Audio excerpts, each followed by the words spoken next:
अल्हम्दुलिल्लाह वस्सलातु वस्सलामु अला अशरफिल मुरसलीन अम्मा बाद. සියලු ප්‍රශංසා අල්ලාහ් සතුයි ශාන්තිය හා සමාදානය උතම මුහම්මද් සල්ලල්ලාහු අලයිහි වසල්ලම් තුමා වෙත හිමි වාක්‍යා ප්‍රාර්ථනා කරමින් ලාංකීය මුස්ලිම් වරුන්ට විශාල ඉතිහාසයක් තියෙනවා. ඒ ඉතිහාසය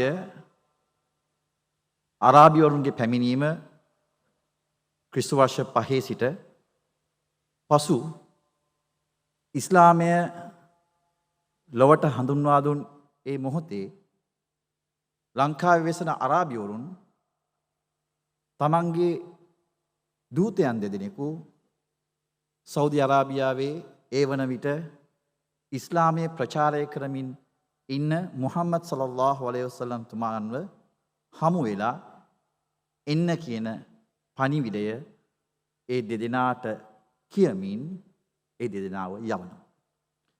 නමුත් අවාසනාවට අපි දන්නවා ඒ කාලේ ගමන් කිරීම ඉතාමත් අපහසු කාර්යයක්. නමුත් ඒ වන විටත් දූත මෙහෙය ලබාගෙන එන්නට ගිය ඒ දෙදෙනා සේන්දුනේ මුහම්මද් සල්ලල්ලාහු අලයිහි වසල්ලම් තුමාණන්ගේ අභාවයෙන් පසුයි. ඒ වගේම ඉන්පසු පැමිණි ඛලීෆා අබූ බකර් සිද්දීක් රලියල්ලාහුගේ අභාවෙනුත් පසුයි. උමර් රලියල්ලාහු අන්හු තුමාණන්ගෙන් ඒ දූත පණිවිඩය ලැබමින් ඒ දෙදෙනාම එන මොහොතේ එක අය ප්‍රධාන කෙනෙක් මිය යනවා. පසුව ඉස්ලාමය ශ්‍රී ලංකාවට ඇතුළත් වෙනවා. මේ තමයි ඉස්ලාමයේ ආරම්භය. ඒ වන විට පවා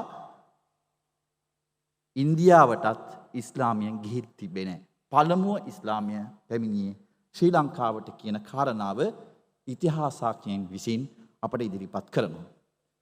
ඒ අවස්ථාවේ සිටම මුස්ලිම් වරුන් රටට දැයට විශාල සේවයක් සිදු කරමින් ඉන්නවා. විශේෂයෙන්ම අපි දන්නවා මේ ඉතිහාසය පිළිබඳව අපට අභිමානවත් ඉතිහාසයක් අපට තියෙනවා. ඔබට දන්න අපි ආර්ථිකය වෙනුවෙන් විදේශ විනිමය ලබා ගැනීම සඳහා ඒ වගේම තමයි අධ්‍යාපන ශාස්ත්‍රය, දේශපාලන ශාස්ත්‍රය මේ වගේ විවිධ ශාස්ත්‍රවලදී මුස්ලිම් වරුන් විශාල දායකත්වයක් මේ රටට ලබා දීලා තියෙනවා. ඇත්තටම අපි හැමෝම කියවිය යුතුයි අපි නොලිව්වට අපි ගැන මුස්ලිම් නොවන උදවිය ලියලා තියෙනවා. විශේෂයෙන්ම ශ්‍රී ලංකා මුස්ලිම් වරු සහස්‍රයක ජනවාර්ගික සහජීවනය කියන මෙයින් ලෝනා දේවරාජ මහත්මිය විසින් රචිත ඒ පොතත් ඒ වගේම අඩසඳ සහ තරාදිය ආචාර්ය රෝහිත දසනායක මහතා විසින් රචිත ඒ පොතත් ඔබ කියවා බලන්න අපට කොයිතරම් අභිමානයක් ලාංකීය මුස්ලිම් වරුන්ට තියෙනවද කියන කාරණාව. ඒ නිසා එතෙන් සිට පටන්ගත් මේ මෙහෙය නැත්නම් මේ කාර්යය අපි දන්නවා මීට කලින් විවිධාකාරයේ කතිකාචාර්යවරුන් කතා කළා ඔබ හමුවේ විවිධ දේවල්. තෞහීද් ජමාතයත් එක්ක සම්බන්ධ කරලා බලන මොහොතේ ඒ ඉස්ලාමීය ඉගැන්වීම් මුස්ලිම් සමාජය අතර ප්‍රචාරය කිරීමට විවිධ කණ්ඩායම් ඉදිරිපත් වුණා. ඒ වන විට නිසි නිවැරදි ආගමික දැනුමක් ලබා දෙන්න තරම් ප්‍රමාණවත් විද්වතුන් සිටියේ නැහැ වෙන්න පුළුවන් අපට මේ ධර්ම නිශ්චයාකාරයෙන් නොලැබිච්ච හේතුව. ඒ වගේම මේ ඉදිරිපත් කරපු ඉස්ලාමයේ ඉදිරිපත් කරපු විවිධ කණ්ඩායම් හෝ වේවා සංවිධාන හෝ වේවා මේ කණ්ඩායම් අතරින් එක් සංවිධානයක් තමයි තෞහීද් සංවිධානය. තෞහීද් කියලා කියන්නේ මොකක්ද? බොහෝ වෙලාවට මේ තෞහීද් කියන කාරණාව සම්බන්ධ කරනකොට මේක මේ අර සංකේතවත් කරපු නැත්නම් එය පිළිපදින උදවියට පමණක් කියලා හිතනවා. නමුත් තෞහීද් කියලා කියන්නේ එක ප්‍රතිපත්තියක්. ඒ ප්‍රතිපත්තිය අපි පිළිපදින්න ඕනේ. මොකද්ද මේ ප්‍රතිපත්තිය? වචනයෙන් අර්ථවත් කරනවා නම් ඒක දේවවාදය. ලා ඉලාහා ඉල්ලල්ලාහ් මුහම්මදුර් රසූලුල්ලාහ්. නැමදුමුණු සුදුසු අල්ලාහ් හැර වෙනත් දෙවියෙකු නොමැතයි කියන පදනම, ඒ වගේම මුහම්මද් සල්ලල්ලාහු අලයිහි වසල්ලම් තුමාගේ ඉගැන්වීම් අනුව ක්‍රියා කළ යුතුයි කියන පදනම හරහා තමයි තෞහීද් කියන ප්‍රතිපත්තිය ගොඩනැගෙන්නේ.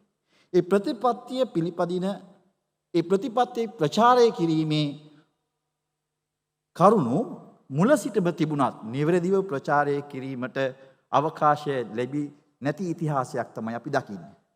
ඒ මොහොතේ තමයි අර කලින් කතා කරපු ආචාර්යවරුන් කිව්ව ආකාරයටම 1940 ගණන්වලදී තෞහීද් සංවිධාන ආරම්භ වෙනවා.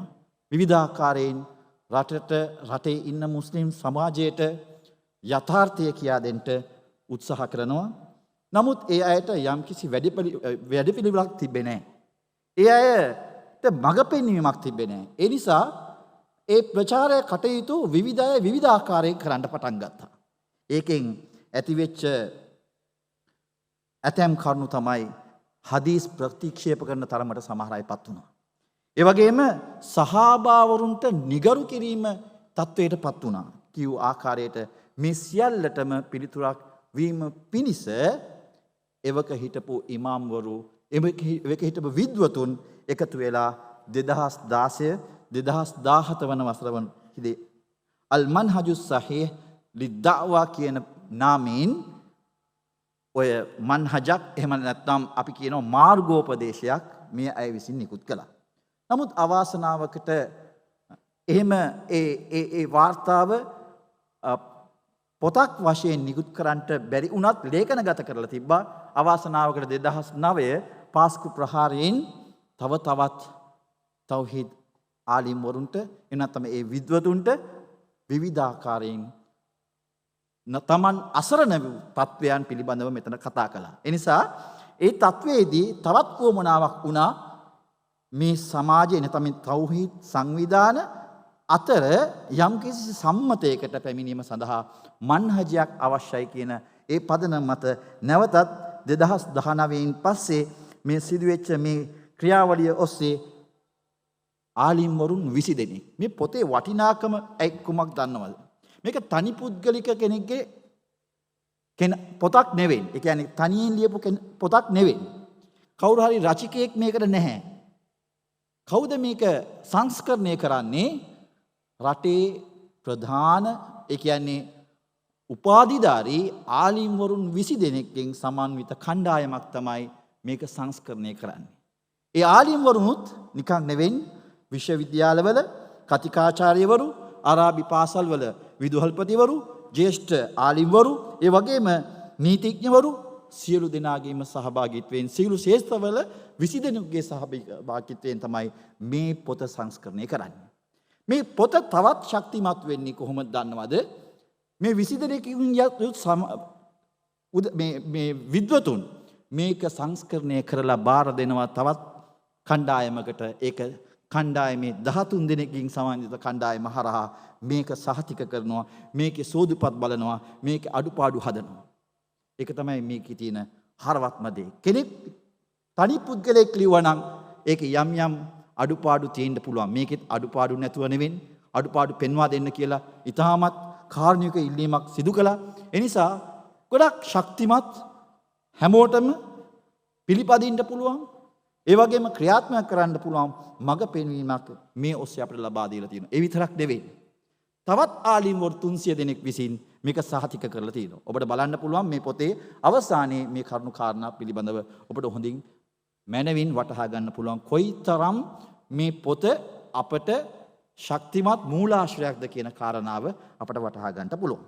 ඒ වගේම තමයි දැන් ඔබට ඔබේ අතටපත් වේ ඉන්ෂාඅල්ලා මේ පොත ලැබුණායින් පස්සේ මේ පොත කරුණු කිහිපයක්ම තියෙනවා. ඉතින් මම කෙටියෙන්ම මේ මාතෘකා පිළිබඳව ඉදිරිපත් කරන්නම්. මම විස්තර කරන්නට යන්නේ නැහැ. මාතෘකා 19ක් මේක ඇතුළත්. පළවෙනි කාරණාව ඉස්ලාමීය අකීදාවේ මූලිකාංග පිළිබඳව.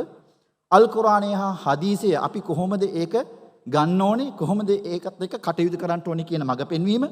ඊමාන්, අල්ලාහව විශ්වාස කිරීම, ශිර්ක් එහෙම නැත්නම් අපි කියනවා ආදේශ කිරීම.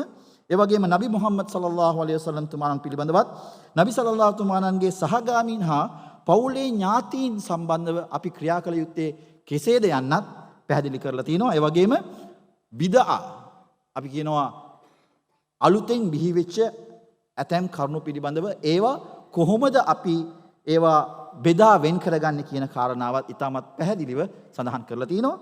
ඒ වගේම තමයි ගෞරවනීය ඉමාම්වරු සහ මධ්හබ් ගුරුකුල පිළිබඳව තෞහීද් සංවිධානයේ මතය, ඒ වගේම විශේෂයෙන්ම අපි එහෙම කියනකට වඩා ඉස්ලාමීය නේද? අපි තෞහීද් කියනකොට සංකේතවත් කරලා දිනවනේ නේ. නමුත් මේක මුස්ලිම් වරුන්ගේ මතය, ඒ ආකාරයෙන් තමයි මේ දිහා අපි බලන්න ඕනේ. ඒ වගේම තමයි ඉජ්තිහාද් සහ මතභේද, තස්කියා, අවලියාවරු, ආලිම්වරු යහපත පෙන්වා දී අයහපත වැළැක්වීම සම්බන්ධයෙන් කොහොමද ක්‍රියා කළ යුත්තේ? දාවා සංවිධාන, නොමගගේ කණ්ඩායම්, ඒ වගේ පොදු සංවිධාන, අල් ජිහාද්. අපි දන්නවා මේ පොත ලියන්න හේතු වෙච්ච කරුණු කිහිපයක්ම තියෙනවා. ඒ නිසා අල් ජිහාද් කියන මාතෘකාව යටතේ ලියලා තියෙනවා සමාජ සමගිය සහ අල් වලා වල් බරා කියන මේ කරුණු කාරණා ලියවිලා තියෙනවා. ඉතින් ඇත්තටම ඇයි මේ පොත දෙමළ භාෂාවෙන් හොඳින් විග්‍රහ කළා? නමුත් සිංහලෙන් කෙටියෙන් මම කියන්න කැමතියි. තෞහීද් යන නාමයෙන් ක්‍රියාත්මක වන විවිධ කණ්ඩායම් අතර ඒ ස්ථාවරය පැහැදිලි කිරීම. පළවෙනි කාරණාව. අපි කොයි වගේ ස්ථාවරයකටද ඉන්නේ, කොයි වගේ ස්ථාවරයක් ගොඩනගා ගන්න ඕනේ කියන කාරණාව. ඒ වගේම ඉස්ලාමීය ප්‍රතිපත්තීන් තියෙනවා. ඒ පිළිබඳව නිසි අවබෝධයක් නැති මුස්ලිම් වරුන්ට ඒකේ නිසි අවබෝධයක් ලබා දීලා ඒ අයවත් දිසි මාර්ගයට යොමු කිරීම. ඒ වගේම තෞහීද් යන නමින් පසුගිය කාලවලදී සිදුවෙච්ච ඇතැම් අන්තවාදී, ත්‍රස්තවාදී ක්‍රියාවන් නිසා නාමය භාවිතා කරමින් මේ කටයුතු කරන නිසා වැරදි මත කිව් ආකාරයෙන්ම රට පුරා, ඒ වගේම රජයේ නිලධාරීන්, ඒ වගේම CID විවිධ ආකාරයෙන් වැරදි මත දරන්න සිදු වුණා. ඒක අන්තිමට සියල්ලක්ම බැර වුණේ තෞහීද් කියන නාමයට. එනිසා ඒ අයට විග්‍රහ කිරීම අපේ වගකීම. ඒ වගකීම ඉටු කිරීමෙහි තමයි තවත් ඒ මූලික හේතුව මේ පොත ඔබට එලි දැක්වීමට මූලික වුණේ. එනිසා ඒ පිළිබඳවත් අපි යම් අවබෝධයක් ලබන්න ඕනේ. ඒ වගේම තමයි ඉස්ලාමීය සහෝදරවරුනි මතක් කරන්නට අවශ්‍යයි අර ජිහාද් කියලා සම්බන්ධව කතා කළා නේද? අද මට පෙර කතා කරපු ඒ මහාචාර්යවරයාත් අපිට කතා කළේ කොහොමද ජිහාද් පිළිබඳව විවිධ වැරදි මත ඉදිරිපත් වුණා කියන කාරණාව. විස්තර කරලා තියෙනවා. ඒ විස්තරයෙන් කොටසක් මම කියවලා පෙන්නන්නම්. මේ ජිහාද් පිළිබඳව මේ පොතේ කොහොමද ලියවිලා තියෙන්නේ කියලා. 18 වෙනි, ඒ කියන්නේ මාතෘකා 19ක් තියෙනවා. මාතෘකා 19න් 18 වෙනි මාතෘකාව තමයි ජිහාද්. ඒකේ පළවෙනි අංගය, පළවෙනි කොටස මෙන්න මෙහෙම සඳහන් කරනවා. ජිහාද් යනු අරාබි වචනයක් වන අතර එහි තේරුම ශාරීරික හා මානසික උත්සාහය, කැපවීම, වෙහෙස මහන්සි වී වැඩ කිරීම, අරගලය යනාදියයි. එය අල්ලාහගේ මාර්ගයේ තමා සහ සමාජයේ ප්‍රතිසංස්කරණය කර ජීවිතයේ නිවැරදි මාවතකට ගෙන යාමට මානසික සදාචාරාත්මක, හොඳින් ඉතාමත් ප්‍රවේශමෙන් ලියලා තියෙනවා, මානසික සදාචාරාත්මක සහ ශාරීරික වශයෙන් ගනු ලබන උත්සාහය පෙන්වා දෙයි කියලා සඳහන් වෙනවා. ඒ වගේම නිත්‍යානුකූලව ස්ථාපිත කරන ලද ඉස්ලාමීය රජයක් විසින් දියත් කරනු ලබන සන්නද්ධ අරගලයේද, ඒක විතරක්ම නෙවෙයි කලින් පැහැදිලි කළා, එයත් ඇවිල්ලා ජිහාද් ලෙස හැඳින්වෙයි කියලා කාරණාව මෙතන සඳහන් වෙනවා. ඒ වගේම තවත් කොටසක් අපි හැමොත් එක්කම හැමෝගෙම ජීවිතවලට වග කියන්න ඕනේ. අපට බෑ ජීවිතයක් නසන්න. ඒ නිසා ඒ මඟ පෙන්වීමත් 18යි 5 වෙනි කාරණාවේ මෙන්න මෙහෙම සඳහන් වෙනවා. මිනිස් ජීවිතයට ගරු කිරීම ආගමික වගකීමකි. ඝාතනය කිරීම මහා පාපයකි. කුරානයේ 25යි 68 වෙනි වේකිය පැහැදිලි කරලා තියෙනවා. අහිංසක මිනිසුන් ඝාතනය කිරීම මුළු මිනිස් සංහතියම ඝාතනය කිරීම හා සමානයි. ඒ වගේම ජීවිතයක් සඳහා අපි අපකැපවීම, ජීවිතයක් ආරක්ෂා කිරීම මුළු මිනිස් සංහතියම ආරක්ෂා කළා හා සමානයි කියන මේ කුරාන් වැකියත් 5:32 වෙනි වැකියේදී තාමත් හොඳින්ම අපට අවධාරණය කරනවා. ඒක මේකේ සඳහන් කරලා තියෙනවා. ඉතින් ඇත්තටම අපි කළ යුත්තේ මොකක්ද? අපි කළ යුතු කාරණාව තමයි විශේෂයෙන්ම ඉස්ලාමීය මූලාශ්‍ර, එහි මූලධර්ම සහ ප්‍රතිපත්ති අවබෝධ කරගත යුතුයි. ඒ සඳහා තමයි මන්හජය. ඒ හින්දා එහි ඇති මූලාශ්‍ර, මූලධර්ම, ප්‍රතිපත්ති අවබෝධ කරගෙන ඒවා අපිත් ක්‍රියාවට නම් වෙලා, ඒ වගේම මේ පොත ඔබේ අතට ලැබෙනවා. ඔබ මේක ක්‍රියා කරනවා වගේම අනිත් අයටත් මේක ප්‍රචාරය කරන්න. අනිත් අයටත් මේක දැනුවත් කරන්න. ඒ නිසා තමයි අපි මේ පොත ඔබේ දෝතට ලබා දෙන්නේ. ඒ වගේම තමයි මන්හජුස් සාලිහ් මේ මන්හජ් එකේ අපි ලියන තියල ක්‍රමවේදයක් ඇවිල්ලා ඉතාමත් ප්‍රවේශමෙන් අපි දන්නවා සලෆුස් සාලිහින් කියලා අපි කතා කරනවා. ඒ කියන්නේ නබි සල්ලල්ලාහු අලයිහි වසල්ලම් තුමාගේ යුගයේ හිටපු සහාබාවරුන්, පසු පැමිණි තාබීන්වරුන්, ඉන්පසු පැමිණි තබා තාබීන්වරුන් මේ අයගේ කන්සෙප්ට් එක නැත්නම් මේ අය කොහොමද ඉස්ලාමයේ ඒ වන විට විදහා පෑවේ. එහෙම නැත්නම් විග්‍රහ කළේ. ඒ අනුව තමයි මේ පොත ලියවිලා තියෙන්නේ කියන කාරණාවත් මතක් කරනවා. ඒ වගේම අවසාන වශයෙන් කියන්න කැමති මේක කියවන්න. කියවන්නේ නැතුව නිගමන වලට එළඹෙන්න එපා. ඔබට තියෙනවා ඉංග්‍රීසියෙන්, ඒ වගේම දෙමළ බසින්, සිංහල බසින් භාෂා තුනෙන්ම තියෙනවා. මේ භාෂා තුනෙන්ම කියවන්න. ඔබ කැමති භාෂාවකින් කියවලා හොඳින් තේරුම් අරගෙන අනිත් අයටත් මේ දේ ලබා දෙන්න. මේගත් උත්සාහය ඔබටත් මටත් කියවන සෑම කෙනෙකුටත් යහපතක් වේවායි කියා ප්‍රාර්ථනා කරමින් මම නිහඬ වෙනවා. වාඛිර දවානා අනිල් හම්දුලිල්ලාහි රබ්බිල් ආලමීන්. අස්සලාමු අලයිකුම් වරහ්මතුල්ලාහි වබරකාතුහු.